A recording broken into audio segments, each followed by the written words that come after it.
formação de professores. Compondo a mesa temos Thelma Ximenes, Egon Rangel, Rosane Pessoa. A professora Rosane Rocha Pessoa é professora associada na Faculdade de Letras da Universidade Federal de Goiás. Fez graduação em Letras Modernas e Inglês pela Universidade Federal de Goiás, mestrado em Letras e Línguas pela Universidade Federal de Goiás e doutorado em Estudos Linguísticos pela Universidade Federal de Minas. Atua na área de linguística aplicada, com ênfase na formação de professores de língua estrangeira, pesquisando principalmente os seguintes temas: ensino crítico de língua estrangeira, formação crítica de professores, pesquisa colaborativa e mudança de professores. Organizou em parceria com a professora da UFMT, Juma Dalva Vilarinho Pereira Borelli, o livro Reflexões e Críticas na Formação de Professores de Línguas Estrangeiras. Em seguida, temos a professora Thelma Ximenes, professora associada da Universidade Estadual de Londrina, onde atua no programa de pós-graduação em Estudos da Linguagem, orientando pesquisas no campo de ensino-aprendizagem de línguas estrangeiras e formação de professores. Na graduação, orienta estagiários em práticas de ensino de inglês. Seus interesses de pesquisa situam-se nas áreas de educação em língua estrangeira, especialmente a língua inglesa, como língua franca global, formação de professores e políticas educacionais. O professor Egon Rangel é bacharel e mestre em Linguística pela Universidade Estadual de Campinas. Atualmente é presidente do LITERES, Instituto de Assessoria e Pesquisa em Linguagem, e professor assistente-mestre do Departamento de Linguística da Pontifícia Universidade Católica de São Paulo. Tem experiência na área de linguística, com ênfase em linguística aplicada, atuando principalmente nos seguintes temas: educação linguística, avaliação do livro didático, formação de leitor, letramento literário e linguagem e subjetividade. É membro da Comissão Técnica da Coordenadoria de Estudos de Avaliação de Materiais Didáticos do MEC. Nós vamos dar então início à nossa fala pela professora Rosane Rocha Pessoa.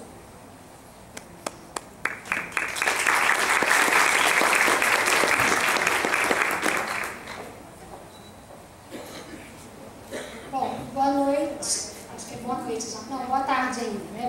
Boa tarde a todos e todas. Meu nome é Rosane Rocha Pessoa, eu sou professora da Universidade Federal de Goiás.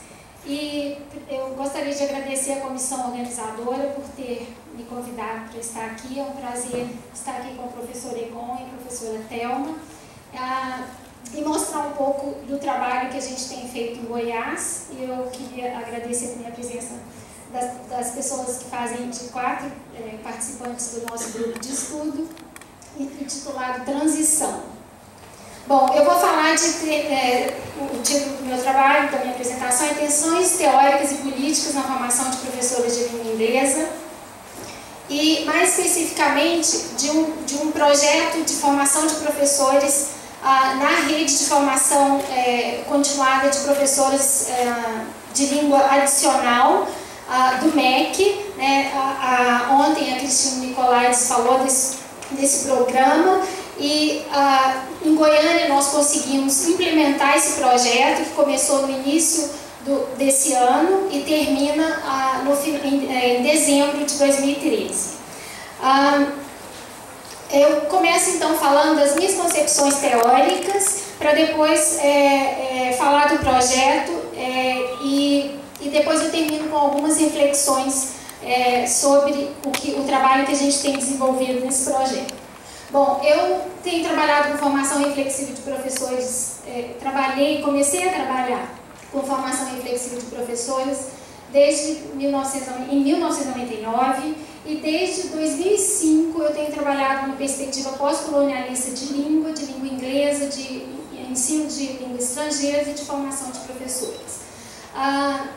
Esse trabalho, no começo, quer dizer, até o ano passado, eu fazia um trabalho com pequenos grupos de formação de professores, professoras, e nunca tinha trabalhado em um grande projeto de formação como é esse, proposto pelo MEC, e assim, eu achei que seria uma grande oportunidade, né, para me engajar num programa em nível macro, e eu trago então aqui para vocês como é que tem sido essa experiência. Bom, a minha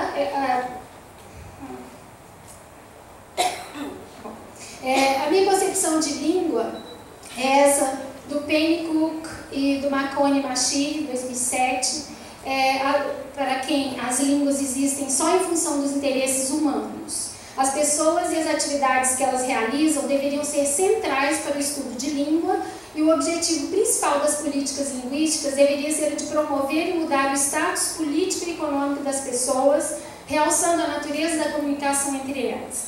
Nessa perspectiva, as pessoas usam as línguas e não são usuárias das línguas, language users, né, como dizem Marconi e Machir. E eles advogam em favor de uma linguística humana, né, que eu acho interessante esse conceito, porque ele deve promover as pessoas, né, essa linguística deve promover as pessoas. O inglês, então, a gente tem tentado problematizar o inglês, problematizar o mito, por exemplo, do inglês como língua internacional, o inglês como ascensão social, o inglês como algo que abre portas, né?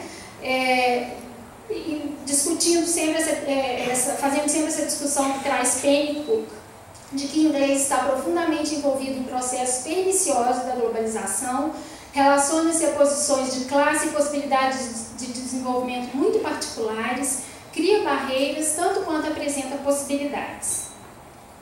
A perspectiva crítica de formação docente de educação linguística, com a qual a gente trabalha, requer a compreensão, tenta trabalhar pelo menos, requer a compreensão de nossas ideias, interações, uso da língua, textos, práticas educativas, etc., como subjetivas e forjadas nas relações sociais que sistematicamente privilegiam algumas pessoas em detrimento de outras, produzindo e reproduzindo relações desiguais de poder na sociedade.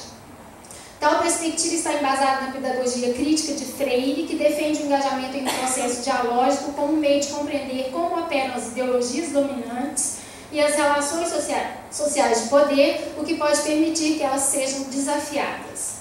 Então, a formação docente ela deve se refletir na sala de aula das professoras em formação, e eu uso aqui o feminino porque a profissão docente ela é feminina.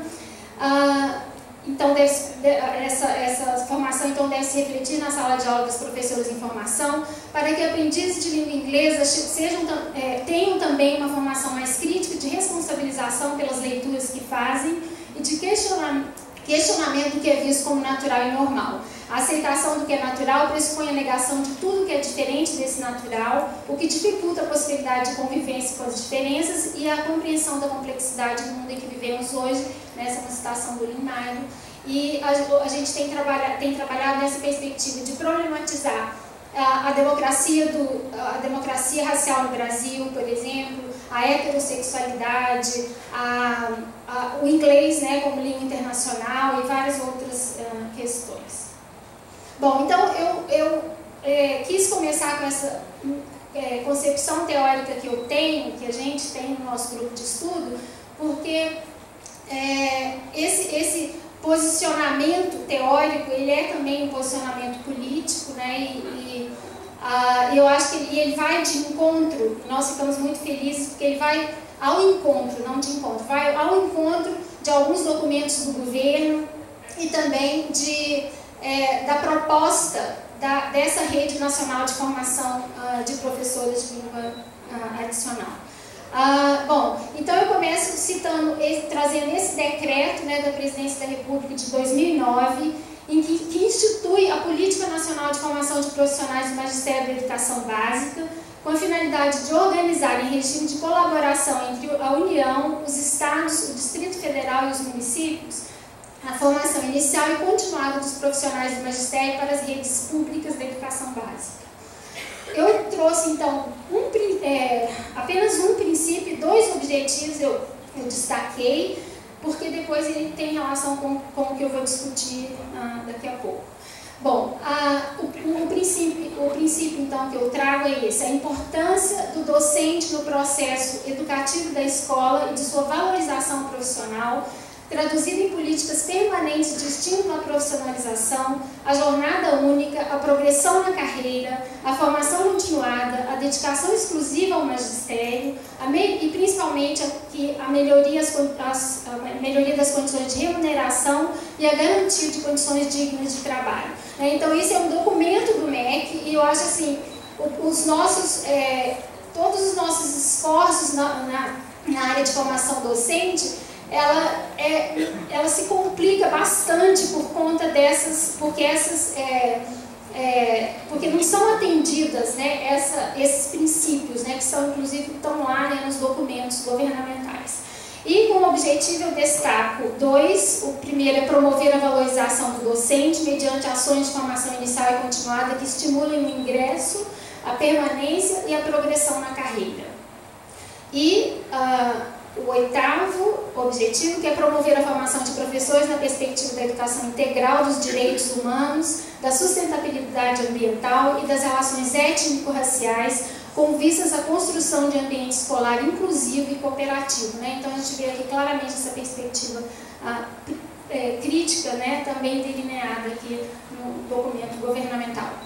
Bom, a portaria de 2011, também mencionada pela Cristine ontem, é a que institui a Rede Nacional de Formação Continuada dos Profissionais do Magistério da Educação Básica Pública, de forma a apoiar as ações de formação continuada de profissionais do Magistério da Educação Básica e em atendimento às demandas de formação continuada formuladas nos planos estratégicos de que tratam os artigos do Decreto de 2009. E o parágrafo único é a Rede Nacional de Formação Continuada dos profissionais do Magistério da Educação Básica é formada pelas instituições de educação superior, públicas e comunitárias sem fins lucrativos e pelos institutos federais de educação, ciência e tecnologia que apresentarem seus termos de adesão à rede. Nós fizemos, né, um projeto, né, e apresentando esse projeto foi aprovado em outubro do ano passado. As responsáveis pelo projeto, então, são a Secretaria da Educação Básica e a Universidade Federal de Goiás. As coordenadoras são a minha colega Eliane Oliveira e eu, como coordenadora adjunta. As instituições parceiras são, na esfera federal, o Instituto Federal de Goiás e o Instituto Federal Goiano. Na esfera estadual, a Universidade Estadual de Goiás e a Secretaria Estadual de Educação. E na esfera municipal, a Secretaria Municipal de Educação, das várias cidades onde se encontram os polos, né, onde está acontecendo o curso de formação. A vigência, então, do projeto é de 13 meses e o valor estimado é 175 mil reais. Né? Bom, a modalidade, então, que nós escolhemos foi curso de extensão de 120 horas. 19 formadores estão atuando nesse programa, e essas professoras são da Universidade Federal de Goiás, do Instituto Federal de Goiás, Instituto Federal Goiano, Universidade Estadual de Goiás, Secretaria Estadual de Educação, e nós temos 3 professoras das Secretarias Municipais de Educação. Bom, a forma de organização são 4 módulos de 30 horas cada, com encontros semanais de 4 horas às sextas-feiras. É importante dizer que as professoras não foram liberadas para fazer esse curso, e eu vou falar desses problemas, e elas não recebem bolsas também, não receberam bolsas da secretaria para fazer. E essa foi uma reivindicação nossa na primeira reunião que nós tivemos, mas elas disseram que não haveria essa possibilidade. Na proposta do grupo de trabalho assessor, eu acho que foi chamado assim, grupo de trabalho assessor, né, Cristina? Houve uma proposta, um esqueleto de projeto, né? Então nós seguimos esse esqueleto e havia vários módulos poderiam ser escolhidos para ser trabalhados no curso de formação. O que nós resolvemos fazer foi o seguinte: em vez de trabalhar esses módulos escolher alguns módulos e fazer uma proposta de como eles deveriam ser desenvolvidos, nós deixamos que as professoras formadoras escolhessem os módulos com os quais elas gostariam de trabalhar. E aí os módulos escolhidos foram esses: Collaborative English Language Learning, English Language and Cultures, English Learning with Course Books, English Language Materials, English Learning with New Technologies, Spoken and Written English, English across the curriculum, English through themes, Critical English Learning, English Language and Literature, English through projects, Language for the Classroom, Creative Writing and Task-Based English Learning. Bom, claro que a nossa ideia, a minha ideia especialmente, porque a minha colega, a outra coordenadora, ela não é dessa perspectiva crítica, ela não está trabalhando com essa perspectiva, era escolher só os que diziam respeito à crítica, né? Essa perspectiva, para que a gente pudesse de fato fazer esse programa de acordo com as diretrizes, né? Mas essa é uma das tensões que eu vou mencionar daqui a pouco. Bom, os polos então foram esses, 10 cidades no estado de Goiás, e foram 12 turmas, são 12 turmas, 19 então professoras formadoras, inscritos nós tivemos 189 e 110 terminaram o semestre. Tá? E assim, mas para nós foi muito triste, porque nós queríamos, a nossa ideia era, nós abrimos vagas, 475 vagas. Bom, aqui está um cronograma rápido, houve então a seleção das formadoras, o contato com a Secretaria Estadual e Municipal da Educação, que foi extremamente problemático, porque o MEC não se envolveu e nós tivemos que ir bater a porta, inclusive envolver outras pessoas, o reitor da nossa universidade, para conversar com essas secretárias, porque elas não nos recebiam. Então foi uma coisa muito difícil. E o que a gente esperava era que o MEC fizesse essa interlocução, né, o que não aconteceu. O planejamento dos módulos, então, em dezembro e janeiro de 2013, então as formadoras escolheram os módulos e planejaram. E nós tivemos então o primeiro encontro do curso de formação de professoras. Foi uma discussão sobre o curso e a apresentação desses planejamentos. E com a apresentação, várias modificações foram feitas e elas tiveram depois entregar um planejamento inicial, porque a gente sabe que esse planejamento muda, né, depois com a prática, né, com o contato com as participantes. Então elas fizeram esse planejamento, depois foi reestruturado. Teve a divulgação do curso, as inscrições em janeiro e março, o módulo 1 e 2 aconteceram de março a junho, e em julho nós tivemos o segundo encontro do curso de formação, em que houve uma avaliação e planejamento, e um planejamento ou uma discussão sobre o planejamento dos módulos seguintes, que vão, então, quer dizer, o módulo 3 está acontecendo agora, em agosto e setembro, e o módulo 4 vai acontecer em outubro e novembro. E no final, em dezembro, nós vamos ter então o terceiro encontro e farão parte todas não só as formadoras, né, como aconteceu no 1 e no 2, mas todas as participantes serão convidadas. Né? As orientações então para o planejamento dos módulos, claro que houve uma orientação, né, elas podiam escolher os módulos, mas a orientação era, quer dizer, foi dado um projeto para elas, né, elas leram o projeto. E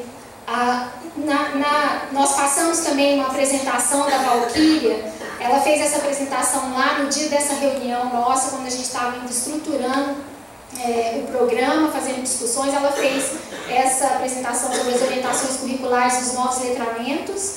E nós passamos também 2 textos, um da Valquíria e um do Limário, sobre letramento crítico, né, claro que aqui também nosso objetivo não era que houvesse uma imposição, mas eram mesmo orientações, porque a gente acredita que isso não funcionaria. Ainda que a gente tivesse desenvolvido, feito o planejamento, a gente não acha que ele seria implementado, né, da forma como nós pensamos, e nem era esse o nosso objetivo mesmo.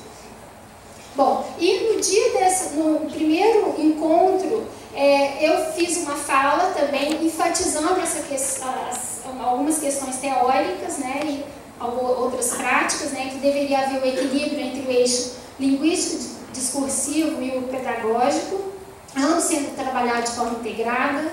O desenvolvimento da competência discursiva da língua inglesa, né, esse era para ser um ponto importante, tomando como base uma perspectiva educacional que não desvincule teorias de práticas, já que não se pode falar de teorizações que não estejam assentadas em práticas e nem de uma prática que não enseje teorizações. Obrigada. Não está apoiando. Bom, reflexões sobre o ensino de língua inglesa na sociedade. E esse é o outro objetivo. Reflexões sobre o ensino de língua inglesa na sociedade digital globalizada, a partir de questões práticas de sala de aula, discussões teóricas. A problematização de práticas naturalizadas e discursos hegemônicos. A vivência de práticas de aprendizagem da língua inglesa, de forma que os participantes possam implementá-las em sua prática pedagógica.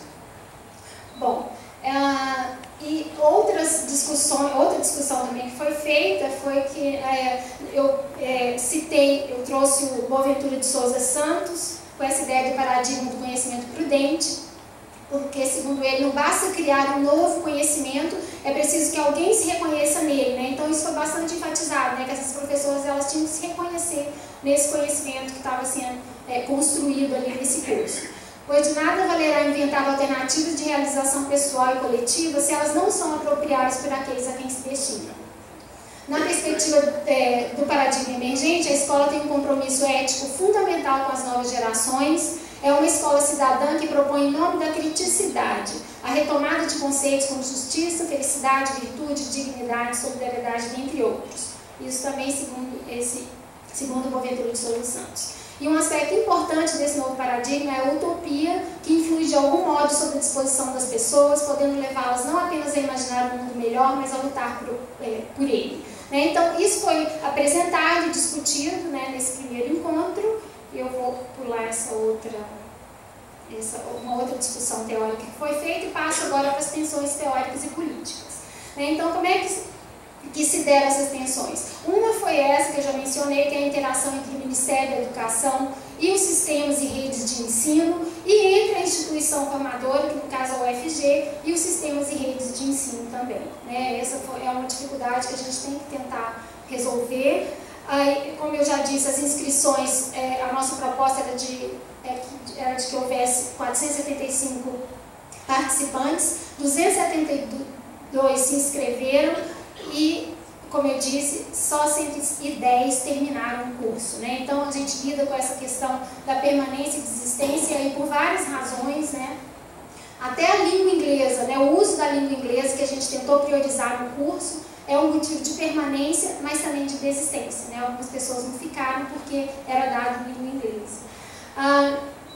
Nós tivemos, então, tensões aí com relação aos planejamentos, ou seja, alguns tinham um foco maior em discussões teóricas ou atividades de sala de aula, mas no final, no primeiro encontro, houve um consenso, se é que eu posso dizer isso, que as atividades, o foco deveria ser em atividades de língua inglesa, já que as professoras talvez não tivessem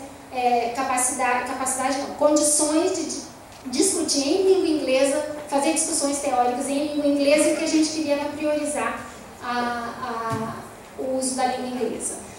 Planejamentos das aulas mais e menos críticas, e isso, com algumas professoras mostraram essas aulas críticas, e aí houve uma interação, algumas se interessaram, trocaram bibliografia e foram reestruturados, como eu disse, planejamentos.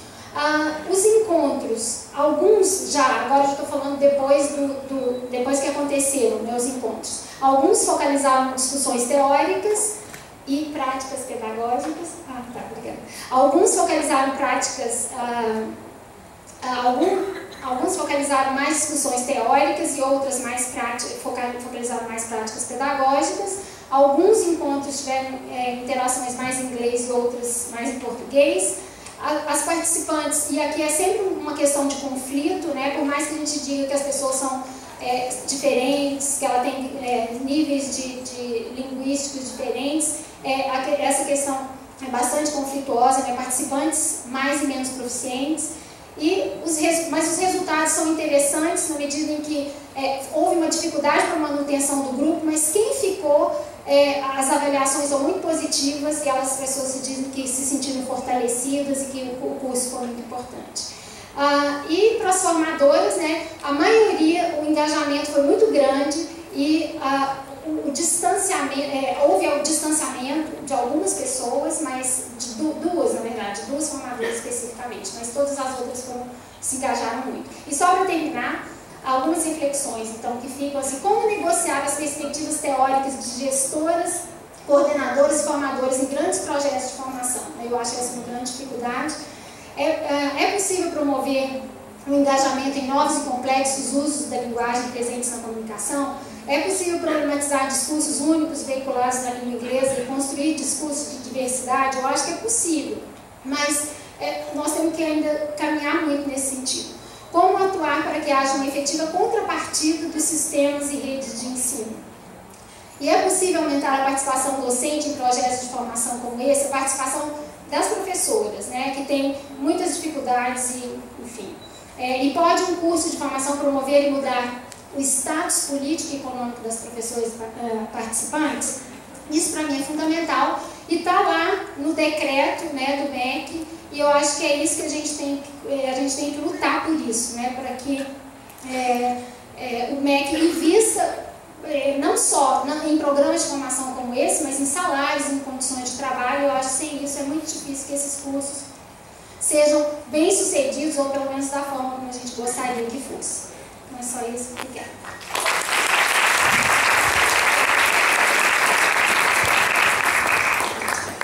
Eu quero agradecer a fala da professora Rosane Rocha Pessoa e convido agora a professora Thelma Jimenez. Boa tarde. Eu queria também agradecer à organização do Congresso pelo convite para ocupar esse lugar privilegiado.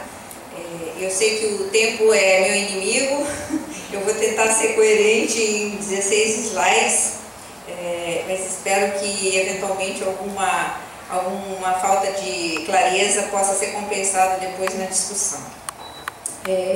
Eu resolvi falar sobre a ausência de políticas para o ensino de línguas estrangeiras nos anos iniciais de escolarização como tema para essa mesa redonda, por razões que eu vou explicar daqui a pouquinho. Primeiro, nós temos hoje uma situação muito propícia para a gente pensar a questão das políticas educacionais na sua intersecção com as políticas linguísticas, a partir da situação que vem sendo desenvolvida com relação ao ensino de inglês para crianças.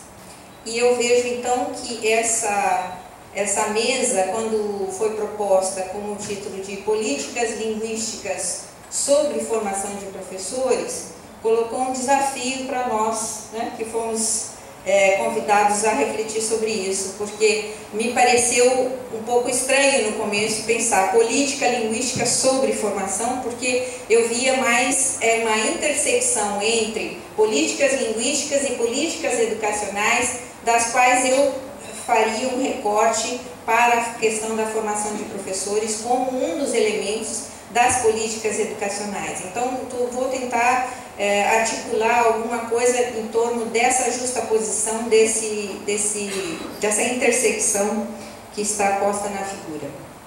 Então, o que eu pensei como uma proposta para esses 20 minutos aqui, que, né, são bastante curtos, em função da complexidade do que poderia, né, ser discutido, primeiro refletir sobre o modo como o Estado vem reagindo às pressões pelo aprendizado de língua estrangeira, e aqui eu estou equivalendo à língua inglesa, porque eu percebo que há hoje uma convergência muito forte, uma pressão muito forte para nós considerarmos como sinônimos língua estrangeira e língua inglesa. E o papel que tem sido exercido por nós, pela comunidade acadêmica, nesse processo.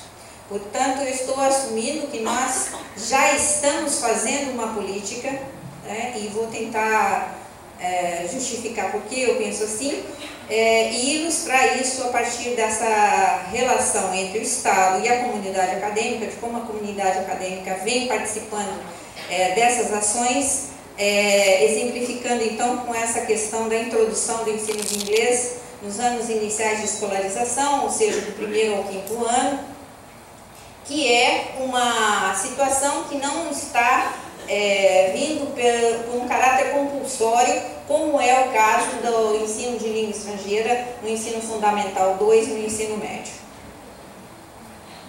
Eu uso como lente um referencial teórico, que é a abordagem do ciclo de políticas, desenvolvido por sociólogos ingleses, que tem recepção no Brasil por Maynardes, e todas essas referências estão no texto do livro organizado pelo Congresso, que tratam de vários contextos para se pensar a questão da análise de políticas. Eles falam em 5 contextos, mas eu estou aqui trazendo 3 contextos específicos, que são o contexto de influência, o contexto de produção de textos e o contexto da prática. Esse referencial não trata da questão da análise das políticas como um processo linear, ao contrário, é um processo bastante complexo e dinâmico, em que todos esses contextos se interrelacionam e partem de interpretações dos atores que estão envolvidos na elaboração e na implementação de políticas.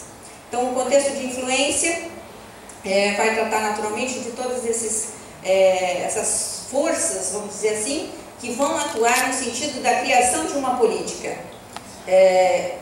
Essas forças, enfim, essas pressões, resultam na produção de uma série de textos que vão, de alguma forma, materializar essa política, que também se traduz numa prática. Então, bastante simplificadamente, é mais ou menos isso que eu vou tomar aqui como ponto de referência.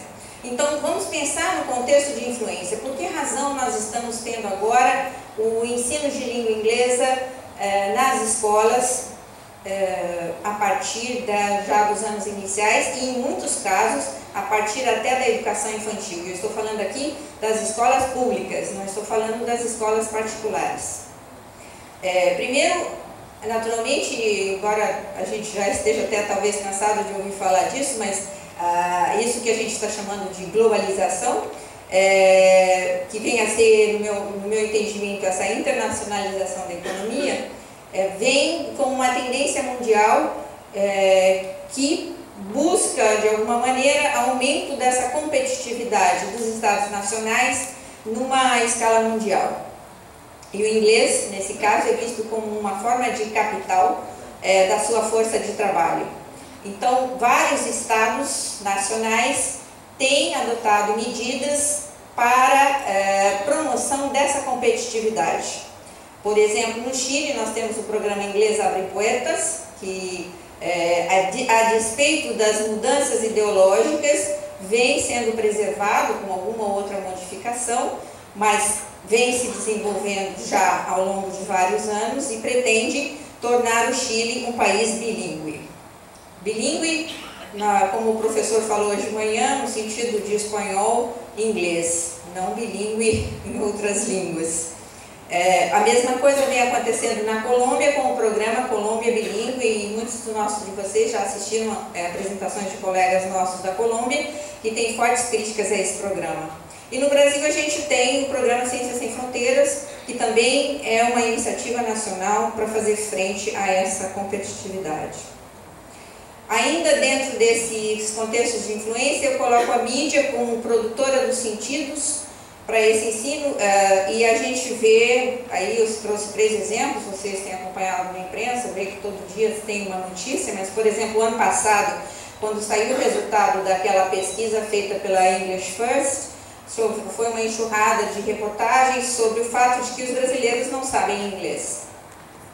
A Rádio CBN, por exemplo, fez vários programas sobre isso, o Mário Cortella entrevistou várias pessoas da USP, o que a gente poderia fazer, não deveria fazer.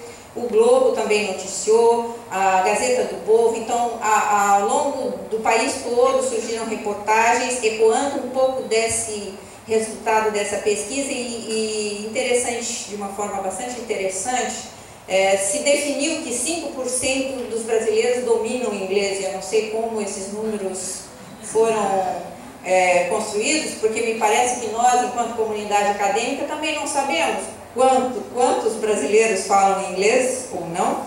e de qualquer forma isso passou a ser reproduzido em vários órgãos de imprensa reproduziram essas informações sem muito questionamento, não é? A Gazeta do Povo, por exemplo, que é o Jornal do Paraná, de Curitiba, fez várias reportagens, sempre colocando um quadro bastante negativo a respeito dos professores e do que vem sendo feito nas escolas. Eu acho que, ainda dentro dessa ideia, o Ciências Sem Fronteiras apenas tornou visível a ponta do iceberg, né? E esse tratamento da mídia, sem aprofundamento das questões trazidas pelos entrevistados, também não explorou as conexões entre as políticas educacionais, especialmente as que tratam do aprendizado de línguas estrangeiras como um componente curricular sem maior importância, passaram ao largo dessas reportagens. A mídia simplesmente foi reprodutora de provavelmente um press release que foi feito pela English First, com dados bastante questionáveis, aliás, se a gente for ver a metodologia que foi empregada para se dizer que brasileiro não fala inglês. Essa mídia, da mesma forma, não colaborou e não tem colaborado para se construir outros sentidos para isso, uma vez que elas só fazem constatações, não é uma mídia investigativa que procura saber as causas ou o que pode ser feito para se reverter isso, ou para se explorar outros aspectos dessa informação que simplesmente é transmitida sem questionamento. E isso, eu creio, pouco contribui para situar a discussão no campo das políticas. Ainda dentro do contexto de influência, a gente tem o Estado aí como regulador das relações mediadas pelo mercado, porque quem faz essa pressão pelo inglês é o mercado. E aí, qual é o papel que o Estado vem adotando em relação a isso? Ele tem simplesmente procurado tornar mais eficiente essa pressão do mercado, respondendo, portanto, de uma maneira bastante... de uma maneira que torne isso mais eficiente e não colocando em xeque essa pressão, nem tentando corrigir as distorções que essa pressão vai causar. Então, esse mercado que tem pressionado por níveis mais altos de proficiência em língua inglesa, quem leu o estudo do David Gradle, o English Next, vê que ele coloca, né, esses patamares, ele faz uma previsão dos patamares de proficiência que vão ser necessários para essa força de trabalho mais competitiva. Ele está, aliás, acho que deve estar terminando agora já um estudo, depois de ter feito English Next Índia, ele está fazendo English Next Brasil. Logo mais a gente vai ter mais dados aí, patrocinados pelo Conselho Britânico, sobre o que está acontecendo com o ensino de inglês no Brasil. Isso tem forçado, portanto, a inserção da língua inglesa cada vez mais cedo, na crença de que quanto mais cedo a gente começar, mais proficientes teremos, né? E isso segue essa tendência mundial, conforme esse estudo, também encomendado pelo Conselho Britânico, mostra. Essas referências estão no texto, né? Então, essa literatura tem mostrado que essa tendência, essa pressão para ensinar inglês para crianças, parte da crença de que quanto mais cedo a gente aprender, melhor, vai ser mais eficiente, né? Isso vem como uma resposta em vários países do mundo, né, a essas demandas da globalização econômica, que tem forçado os países a adotar esses projetos para aumentar essa competitividade, né? E a pressão dos pais que querem ver seus filhos se beneficiando social e economicamente dessas benesses, né, ao competirem aí em vantagem no mercado de trabalho. Nós temos, então, como resposta a essas pressões, a esse contexto de influência, a produção de algumas iniciativas para tentar responder a isso. Então, o INEP revela, por exemplo, que hoje já existem 9.570, havia, né, não sei, talvez agora até mais, 9.576 escolas públicas em 2.041 municípios brasileiros que já oferecem aula de língua inglesa no ensino fundamental, sem que isso seja requerido por lei. Alguns municípios, na verdade, passaram leis municipais nas suas câmaras de vereadores para instituir o inglês como a língua a ser ensinada nas escolas municipais. O estudo de Mello, por exemplo, uma orientanda minha, mostrou que no município de Rolândia, de colonização alemã, onde havia uma tradição de ensino de alemão nas escolas, a prefeitura, a Câmara de Vereadores aprovou, né, em acordo com o prefeito, uma lei que torna obrigatório o ensino da língua inglesa nas escolas municipais para todos os anos. Então, isso mostra que, no contexto de produção de textos, as leis podem não ser tão eficientes. Como se diz, a lei existe, mas não se cumpre. Então, até que ponto o amparo legal, como um instrumento da política, é eficiente? No caso, por exemplo, o espanhol está na lei e o inglês está na escola. Não existe uma lei dizendo que tem que ser no inglês, pelo menos não no nível nacional. Estão sendo feitas leis municipais, mas nacionalmente não existe. No entanto, o inglês é tido já por default, né, que é a língua da qual não se discute. Não é? O espanhol é que deveria ser a única lei que está explicitamente mencionada na lei, é a língua que não está sendo ensinada, porque ela está sendo colocada no contraturno. No entanto, o inglês, que não está na lei, está na escola. Acho que a gente precisa pensar sobre essa questão, não é? A gente tem uma série de documentos de orientações curriculares. Esses documentos têm tido a participação da comunidade acadêmica, então documentos que são produzidos nesse contexto da política estão tendo a participação da comunidade acadêmica, e a gente ainda não tem nenhum documento oficial para os anos iniciais de escolarização. O Conselho Nacional de Educação, que fixou essas diretrizes para o ensino fundamental de 9 anos, já estabelece que a língua estrangeira moderna é um componente curricular obrigatório nesse ensino de 9 anos, né? E prevê que na parte diversificada vai ser incluída essa língua estrangeira moderna, de acordo com a lei, inclusive a LDB. E diz, aí já ampliando a lei do espanhol no ensino médio, que possa ser a língua espanhola. Mas isso não é uma lei, isso é uma resolução do Conselho Nacional de Educação. Então também já se sinaliza para a ideia de que o espanhol poderá ser também obrigatoriamente incluído no ensino fundamental 2.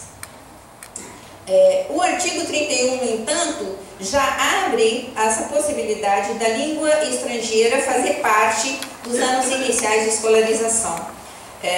Dizendo, nesse parágrafo primeiro, que nas escolas que optarem por incluir língua estrangeira nos anos iniciais, o professor deverá ter licenciatura específica no componente curricular. Significa isso que quem vai dar aula de inglês nos anos iniciais serão os licenciados em letras. Com apenas essa ressalva de que, caso isso ocorra, esse professor terá que trabalhar de forma integrada com o professor da turma. Então, vem se criando uma situação na qual vários textos estão sendo necessários para implementar algo que é uma política de fato.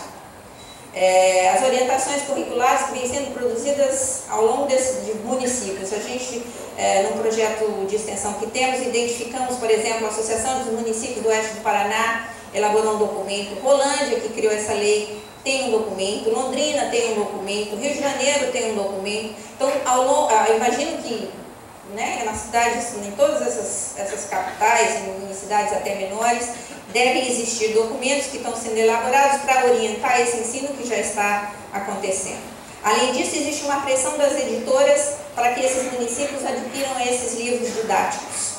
Então, também são textos que estão sendo produzidos no contexto dessa política, e em alguns lugares estão sendo materiais produzidos por professores e outros fornecidos por editoras. O trabalho da minha orientanda mostrou, por exemplo, que o edital, o pregão que foi feito para a compra do material didático, aparentemente tem todos os traços de um texto acadêmico, ele tem o gênero texto acadêmico, é até interessante um pregão para livro ter essa configuração, que foi gentilmente cedido pela editora que tinha interesse em participar da licitação.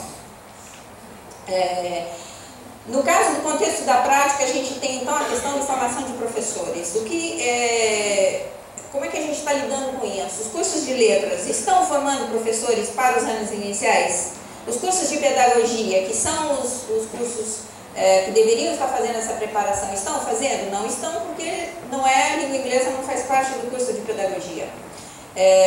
Então, nós temos hoje uma situação bastante complexa de como isso está sendo resolvido, né, nas diferentes instâncias locais, e nós temos uma possibilidade de influência nesse panorama, dado pela Política Nacional de Formação de Professores de Magistério da Educação Básica. Portanto, nós temos já um texto que tem uma política. Então não podemos nem dizer que não existe uma política de formação de professores no Brasil, porque existe, né?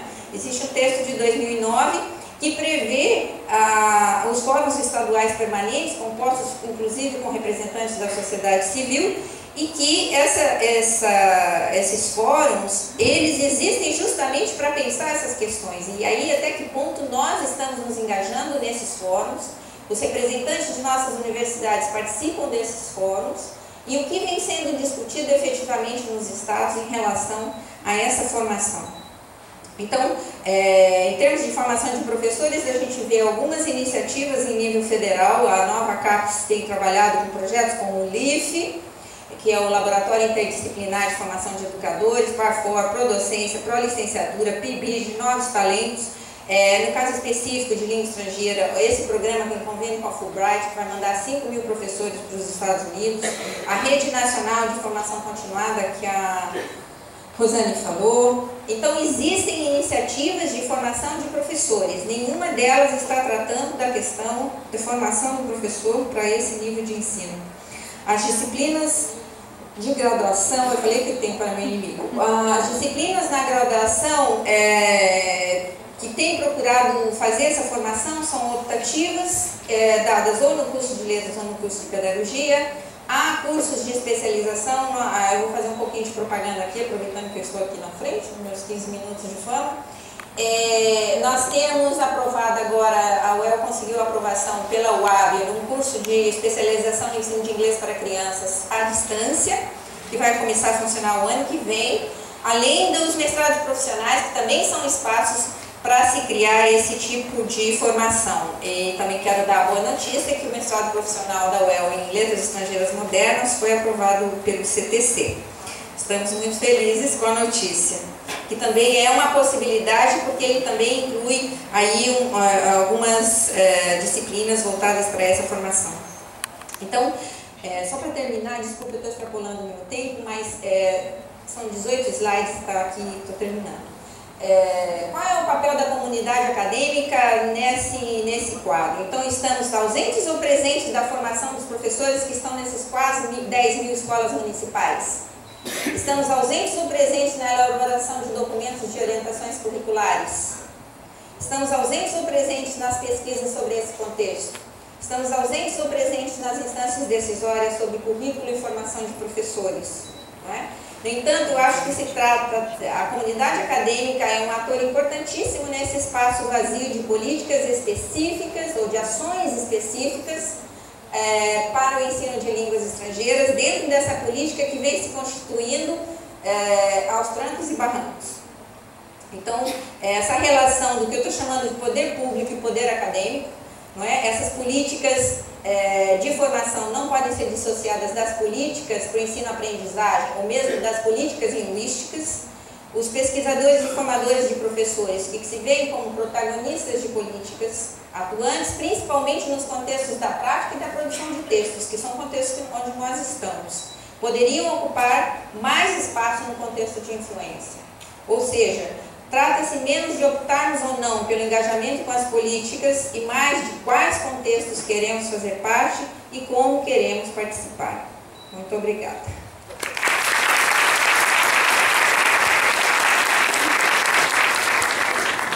Agradeço a fala da professora Thelma Jimenez e passo a palavra agora para a professora Egon Rangel.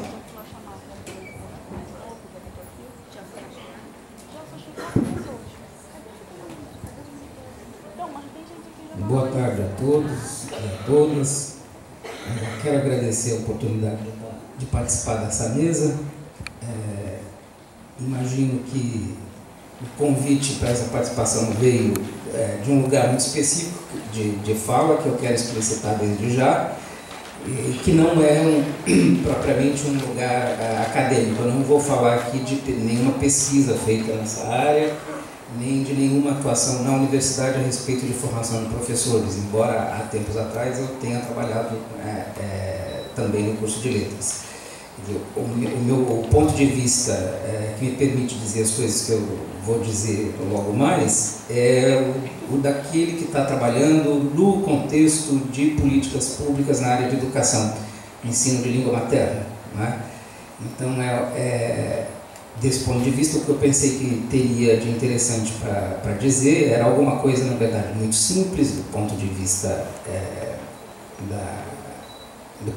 teórico, e optei, quando pensei no formato da mesa redonda, optei, em vez de fazer uma exposição com PowerPoint, de escrever um texto para ser lido aqui, porque com isso eu poderia controlar melhor o meu tempo, eu achei, né? Quando eu faço exposição com base em PowerPoint, eu sempre me excedo porque eu faço muitas digressões, né? Então eu fiz o texto cabe no tempo que foi previsto, pelo menos em teste coube, mas espero que aqui caiba.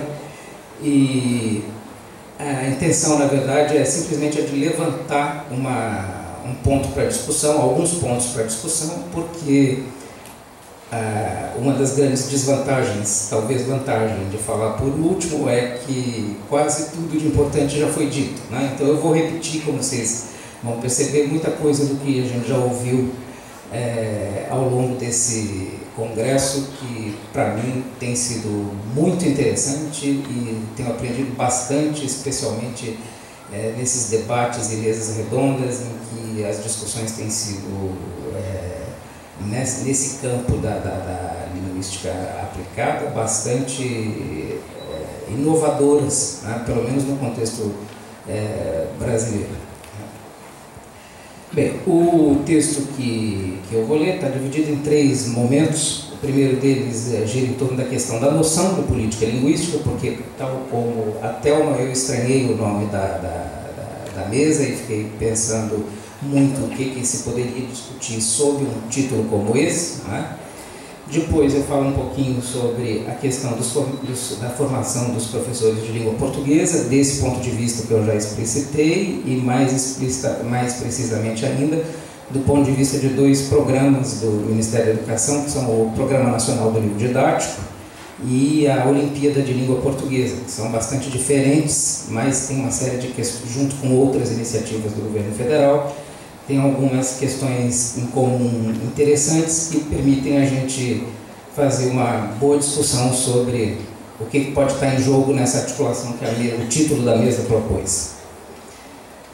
Então é o seguinte, num capítulo específico de sua introdução crítica à sociolinguística, Calvé, que é o autor que eu tomei como referência e ponto de partida, né, define política linguística por meio de 2 movimentos distintos.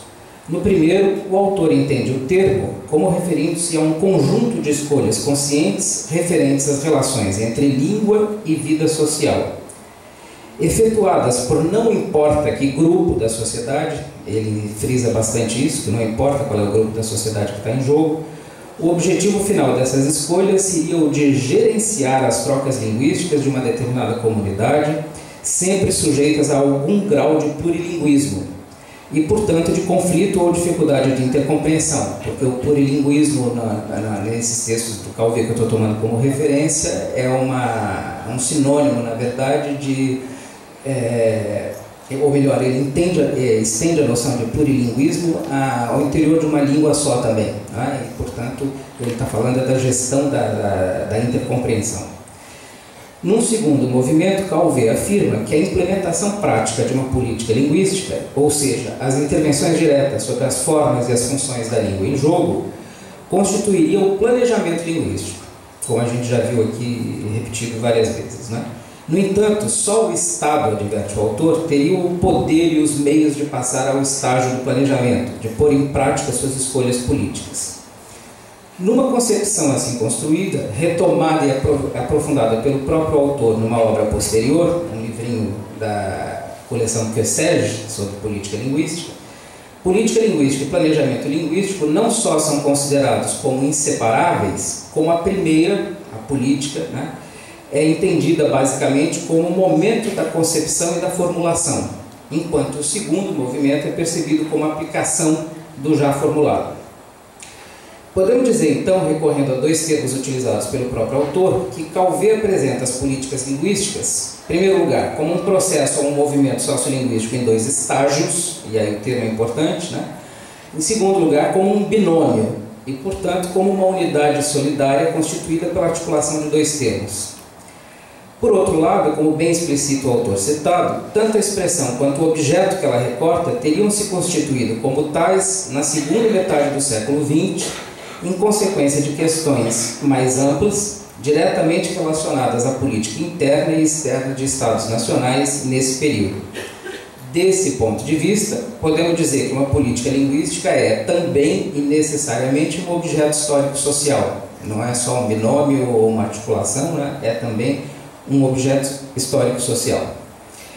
Bom, estou tomando essas definições como referência e como ponto de partida para as minhas considerações aqui, mas apenas como uma referência. Vou tomar também distância dessa definição, e isso por dois motivos básicos. Em primeiro lugar, porque acho que há motivos suficientes para concedermos autonomia relativa e até mesmo independência, e acho que as falas que me antecederam mostram isso, né, ao que Calvé concebe como estágios de um mesmo processo, né? Afinal, se não importa que grupo, até mesmo a família, como diz o Calvé, pode elaborar uma política linguística, enquanto só o Estado tem o poder e o meio de passar ao estágio do planejamento, temos de admitir, em consequência, que atores sociais bastante diversos, movidos por interesses, modos de agir e objetivos diferentes, eventualmente conflitantes, podem atuar em cada momento, o que nos autoriza a pensar que a formulação e a aplicação de uma política, por mais que a burocracia estatal responsável as distinga, podem confundir-se bastante. Nesse sentido, as instâncias de elaboração e de execução nesse âmbito da vida social assemelham-se mais a arenas ou rounds de enfrentamento político que a divisão racional de um trabalho, como sugere, de certa forma, a formulação da definição de política linguística do Calvé. Bom, em segundo lugar, eu estou guardando distância também, embora eu tome como referência, estou guardando distância dessa definição, para depois voltar a ela, como vocês vão ver, por conta da experiência pessoal, do meu envolvimento pessoal com políticas públicas na área de educação, e aqui os exemplos tanto da Thelma quanto da Rosane, embora na área de língua estrangeira, né, são bastante esclarecedores do que eu teria a dizer também, que é exatamente a dissociação entre essas duas instâncias, a da formulação e a do planejamento, porque justamente são certos atores sociais que entram em ação no momento da formulação da política e outros que entram em ação no momento do planejamento e da execução. E isso, evidentemente, traduz uma série de disputas e de brigas políticas e introduz nesse campo uma grande dificuldade, uma grande complexidade. Então, um bom exemplo para isso seria justamente o Programa Nacional do Livro Didático, que envolve na sua formulação e na sua execução atores os mais diversos, desde editores que têm interesses comerciais em jogo, até a academia que faz a avaliação, né? E os professores e os técnicos do próprio MEC e da Secretaria de Educação que executam todo o trabalho da avaliação e da distribuição dos livros didáticos aprovados às escolas, né? Isso em todas as áreas. Então, pensando agora depois dessa primeira referência a uma definição de política linguística, no caso da questão da formação de professores de língua portuguesa, o que seria interessante dizer, do meu ponto de vista?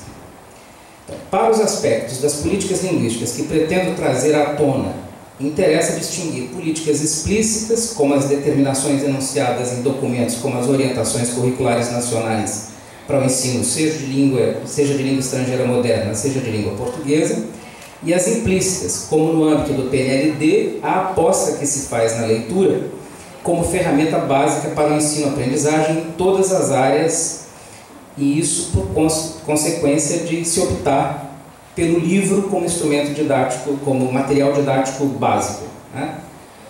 O mesmo se poderia dizer, ainda nesse mesmo programa, sobre o privilégio implicitamente concedido ao léxico, tanto na abordagem da língua, quanto na leitura e mesmo na produção textual, que o investimento em dicionários, em princípio, representaria.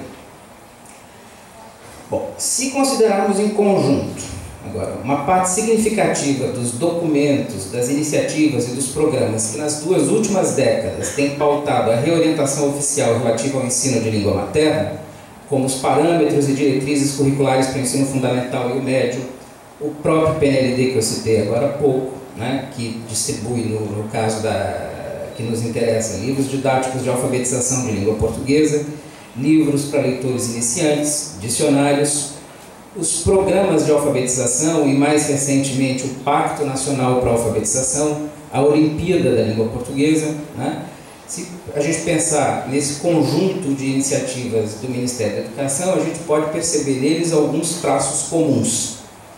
Primeiro deles, exceção feita às línguas indígenas, contempladas em políticas educacionais específicas para os anos iniciais do ensino fundamental, apenas o português é reconhecido como língua materna de cidadãos brasileiros, né? Portanto, uma política implícita aí de língua materna, né? Em programas como o PNLD, o português em foco é explicitamente o português brasileiro. Acho que pouca gente se deu conta dessa inflexão que foi feita no PNLD de uns 10 anos mais ou menos para cá. Assim, os princípios e critérios de avaliação das coleções didáticas preconizam que as descrições linguísticas presentes nas obras tenham o português brasileiro como objeto e evitem tomar aspectos típicos do padrão europeu como referência. E nos dicionários isso chega a ser um critério de exclusão. Quer dizer, se o dicionário não contemplar o padrão brasileiro e privilegiar o padrão europeu ou der mostras de ser um dicionário europeu adaptado, ele é excluído do programa. A perspectiva pretendida para o tratamento didático dada a linguagem e a língua é predominantemente a do uso. O padrão culto da língua é explicitamente reconhecido como objeto de ensino-aprendizagem, mas sua abordagem, recomenda-se, deve incorporar uma reflexão de caráter sociolinguístico de forma a evitar e combater preconceitos e discriminações. No entanto, considerando-se a incipiência das transposições didáticas das descrições disponíveis do português brasileiro, há muito pouca clareza e precisão a esse respeito. Há outras características aqui, mas menos importantes para o que eu tenho para dizer, outras características comuns a essas iniciativas. Então eu vou saltar essa parte para dizer o seguinte, que vistas em conjunto, essas iniciativas podem ser encaradas do ponto de vista das escolhas que elas fazem em relação à língua e ao ensino que implicam, como inseridas no mesmo paradigma teórico-metodológico. Eu, inclusive, escrevi uma vez um artigo em que eu me referia à virada pragmática no ensino de língua materna e mostrava como a maior parte desses programas e iniciativas do MEC se enquadravam nesse paradigma, não é? Então, tudo isso poderia ser entendido como parte de da formulação de uma mesma política linguística, não é? No entanto, dificilmente a gente pode identificar no âmbito dessas políticas claramente onde estaria a instância da formulação e onde estaria a instância do planejamento e da execução, né? Em todas as iniciativas e em todos os documentos, essas duas coisas aparecem muito claramente. Então, só para resumir, porque não vai dar tempo de ler o que está escrito aqui para o final, o que eu acho que é interessante dizer para a gente poder debater aqui a respeito dessa questão é exatamente o fato de que em programas como o PNLD, cujo foco é o livro didático na perspectiva do material didático como insumo principalmente, porque ele é uma iniciativa basicamente do setor do MEC que cuida dos insumos à educação, não é? E num programa como a Olimpíada de Língua Portuguesa, que é um concurso de redação, se a gente compara esses dois programas, a forma como eles trabalham, nós vamos ver que, apesar de eles se enquadrarem no mesmo grande paradigma teórico-metodológico, eles têm diferenças bastante marcantes entre si, né?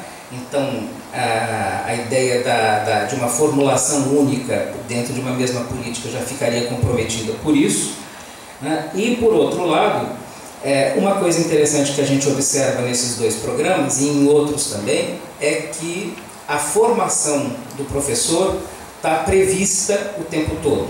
No caso do livro didático, está prevista no manual do professor, está prevista no guia do livro didático que faz as resenhas para o professor, apostando em que os livros vão ser escolhidos de acordo com um processo de discussão, de leitura dessas resenhas, de discussão de qual seria o melhor para a sua escola, né? E no caso da Olimpíada, aposta-se mais pesadamente ainda na formação de professores, porque faz parte indissociável do programa uma formação docente para o trabalho de produção de texto com os alunos com vistas ao concurso. No entanto, se a gente pega o PNLD e outros programas que não são diretamente de formação docente, que não visam diretamente a formação docente, e mesmo a Olimpíada, de certa forma, né, o que a gente vai ver é que essa formação dos professores está muito mais pressuposta do que efetivamente integrada ao programa. O que abre brecha, evidentemente, depois para que a execução prevista ali não aconteça ou aconteça de uma forma que compromete muito aquilo que foi planejado. Então, considerando esses desacordos, né, frequentes entre o nível da formulação e o nível da execução das políticas linguísticas, principalmente nesse âmbito de que eu estou falando, que é o das políticas educacionais, não é?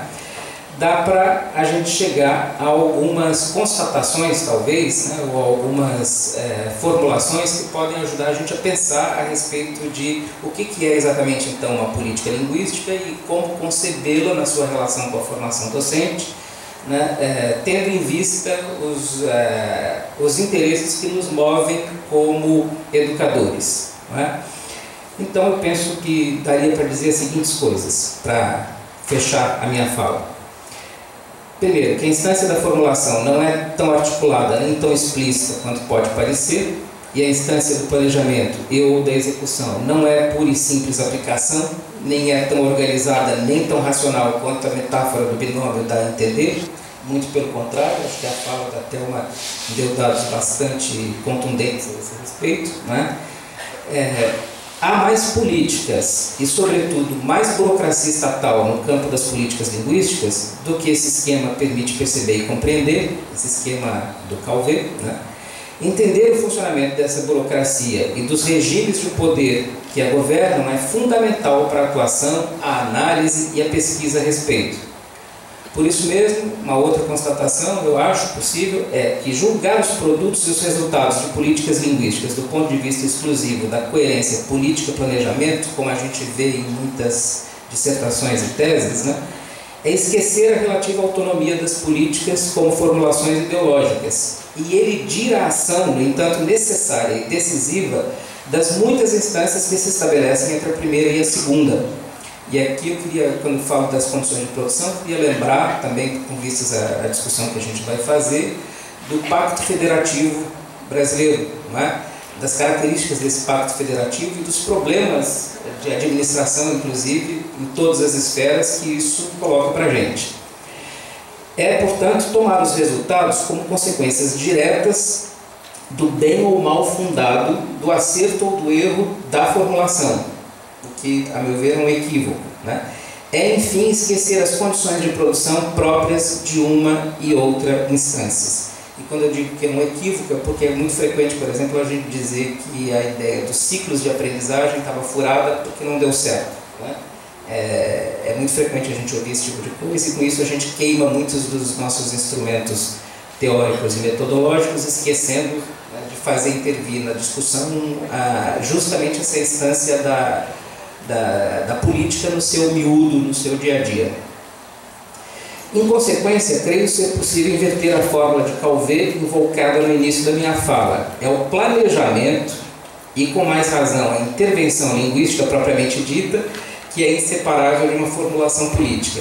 E esse vínculo, certamente muito forte, né, é acima de tudo ideológico e não lógico, né? E finalmente, a formação docente, muito embora seja postulada e muitas vezes venha até mesmo planejada, né, ocupa um lugar bastante incerto no hiato que se estabelece entre a formulação e a intervenção no contexto das políticas públicas educacionais. Obrigado.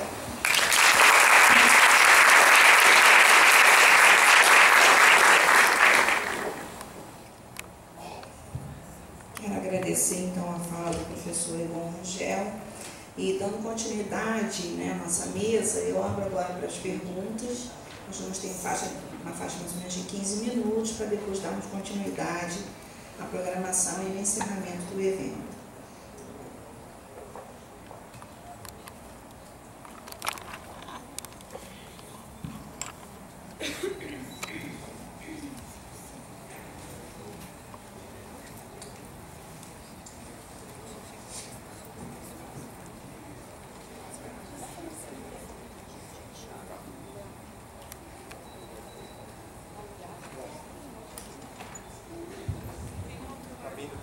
Aqui. Já está vindo. Boa tarde. Meu nome é Davi, sou da Universidade Federal do Paraná, e eu gostaria de saber, aparentemente nas falas que foram postas agora nesse momento, a respeito da política de formação de professores, que há um certo distanciamento entre a instância decisória, né, que a quem é de direito, de dever fazer implantar as políticas, enfim, que hoje é o Ministério da Educação, e a comunidade acadêmica como quem tanto implanta quanto quem estuda essa política. Havia uma sensação de que no momento, lá em 2000, 99, 2000, quando houve aquela proposta de lei do Aldo Rebelo, que deu um solavanco na comunidade linguística, né, dos linguistas, de que esse hiato iria diminuir, tendo em vista que houve uma reação muito forte, né? Houve uma mobilização, uma articulação bem forte em relação àquele fato, e, no entanto, me parece que ainda continua muito tímido esse diálogo entre a comunidade acadêmica e as instâncias decisórias. Eu queria perguntar, o que está faltando? Precisa de outro solavanco? Ou a gente vai continuar assistindo que, por exemplo, o próprio autor do projeto ganhou de presente dois grandes outros projetos, que é a Olimpíada de 2016 e a Copa de 2014. Né? Então, quer dizer, a gente vai... Até quando a comunidade acadêmica, obviamente, não somente acadêmica, mas a comunidade escolar, vão ter realmente vez e voz na instância decisória, nessa formação de professores? Bom, eu acho que a gente está muito longe de você dar esse exemplo. Eu vou falar de uma palestra que eu assisti rapidamente, do Michael Apple, agora em Goiânia, na semana retrasada, e eu fiquei muito impressionada, porque ele disse que ele tem um grupo de 150 professores e professoras que reagem quando alguma coisa aparece na mídia. Por exemplo, a Thelma Jimenez mencionou desses vários artigos, né, artigos que aparecem nos jornais e tal, falando de línguas estrangeiras, e a gente não reage. Ele falou que tem 150 pessoas que trabalham fazendo isso, atuando na mídia, qualquer política, não é nem política, qualquer fala, qualquer discurso de algum político em relação a isso, as pessoas, esse grupo reage assim, escrevendo para jornais e se colocando, né, se posicionando. E quando eu ouvi, eu fiquei muito impressionada, porque eu acho assim, que a gente está muito longe disso, né? Eu acho que é isso que a gente tem que começar a fazer, atuar de várias formas, não só participando desses programas de formação, mas fazendo isso também, respondendo a esses artigos, especialmente o que jornalistas falam, né, sobre educação, né? Eles têm sempre muito a falar e a gente fica recuado, né? A gente não se mostra, eu acho que é isso.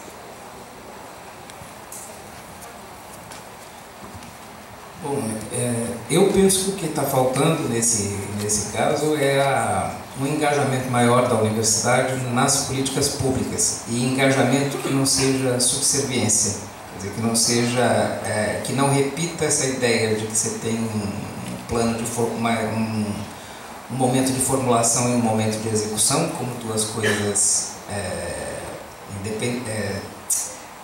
necessariamente articuladas e logicamente articuladas, né? E que você pense essas duas instâncias tais como elas de fato se dão na vida social, como dois momentos de um enfrentamento político que precisa ser tratado, que também precisa ser tratado como tal, né? Acho que a gente tem muito a tendência de se relacionar com o governo como alguém que executa uma encomenda que lhe foi feita e que depois esquece do que entregou e se desinteressa, inclusive, dos subprodutos, né? Então eu penso que isso precisaria mudar, quer dizer, a universidade precisaria se contrapor politicamente, né, a fazer parte da própria formulação das políticas públicas, entendendo que essa formulação não é simplesmente construir um imaginário, um conjunto de crenças a respeito de, é fazer isso acontecer também.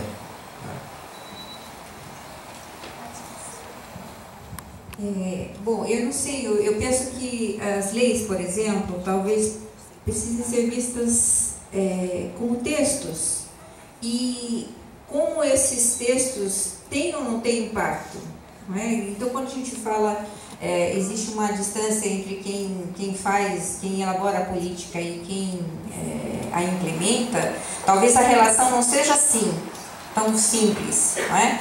Eu acho que a gente tem uma série de leis, que são leis aprovadas, e que não tem implementação, não é? Então, não é, eu acho que a reação à lei, ao projeto de lei que foi proposto, é mais uma reação ao texto e ao que ele representa, do que efetivamente numa crença de que, ao ser promulgada, essa lei pudesse se tornar real, não é? Porque teria, inclusive, todo um problema de fiscalização. Então, eu acho que a comunidade acadêmica já faz as políticas que estão em curso.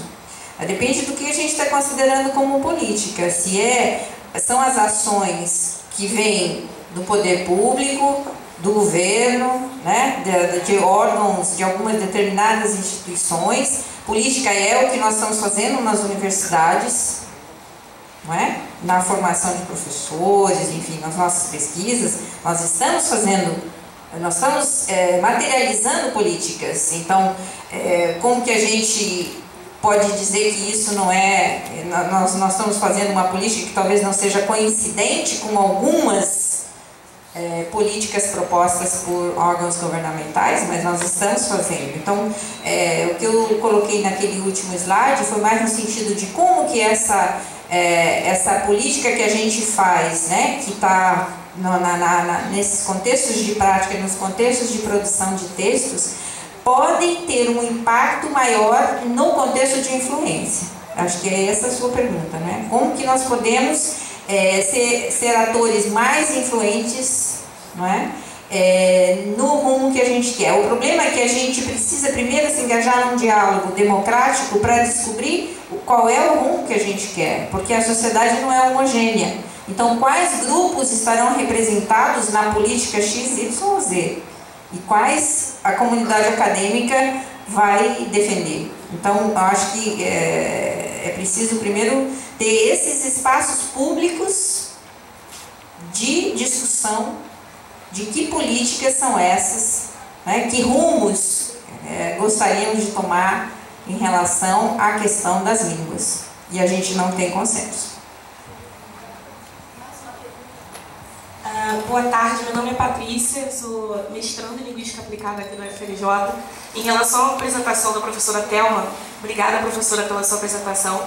E eu sou professora do município de inglês, né, do Fundamental 1, e me causou muita surpresa a parte da resolução em que a senhora mostrou que deveria haver um trabalho integrado entre o professor de língua estrangeira e o docente regente da turma, né? E eu posso falar pela realidade que eu tenho na minha escola. Inclusive, eu sou chamada de professora de blocagem, que é o nome que se dá a aqueles dias específicos em que os alunos ficam com os professores de inglês, artes, educação física e sala de leitura. Então, nesse dia de blocagem, o professor regente não tem contato com a turma. Os alunos ficam sob a responsabilidade dos professores de blocagem, que no caso eu sou uma delas. Então, eu não vejo nenhum tipo de diálogo por parte das professoras regentes, de interesse em ter esse diálogo, e depois também em relação à coordenação da escola, a preocupação que eu vejo muito é se o professor está lá para cumprir o horário de blocagem, se o professor está na escola para cumprir aquele buraco em que o professor regente não pode, de maneira alguma, ficar mais 50 minutos com a sua turma. Então, me causou muito... Eu fiquei espantada quando eu vi essa resolução. E essa discrepância do que se encontra nos documentos, do que eu presencio na minha experiência docente, é mais uma prova do quanto que se tem que discutir, e além disso de mudar também a concepção, o papel dos professores de língua estrangeira, ou até mesmo dos meus colegas de arte e de educação física que também passam pelo mesmo problema. Então, o quanto que se tem que modificar ainda para que o trabalho de língua estrangeira no Fundamental possa ser feito da maneira mais apropriada possível. Eu queria que a senhora pudesse comentar um pouco a respeito dessa questão da blocagem, como que a senhora vê isso. Obrigada. Eu agradeço a pergunta porque me faz comentar uma coisa que eu não tinha falado, mas que eu acho que faz parte do contexto de influência, que é a inserção do inglês, ou de artes, ou dessas outras disciplinas complementares na escola, vem para resolver um problema burocrático. Quando os professores tiveram direito à hora-atividade, era preciso descobrir o que fazer com as crianças na hora-atividade do professor. Então, se achou essa fórmula de que nesse horário o professor de inglês entraria. Então, a organização do trabalho nas escolas, ela se dá de uma forma bastante burocrática e não tendo como ponto de referência as questões pedagógicas. O parecer do Conselho Nacional de Educação, ele está olhando só do ponto de vista pedagógico, o que seria interessante de se fazer. No entanto, a interpretação, a forma como isso vai se dar nos contextos específicos, depende dessas interpretações do gestor. Então, pode ser que na sua escola ou no município não haja essa possibilidade em função dessas restrições, que muitas vezes são restrições orçamentárias, que vão acabando tornando esse processo muito mais burocrático e menos pedagógico. Não sei se responde, mas acho que é por aí, Quero agradecer então a contribuição do público, as perguntas, e convido os professores a nos fazer a mesa e agradeço a fala e a contribuição de todos.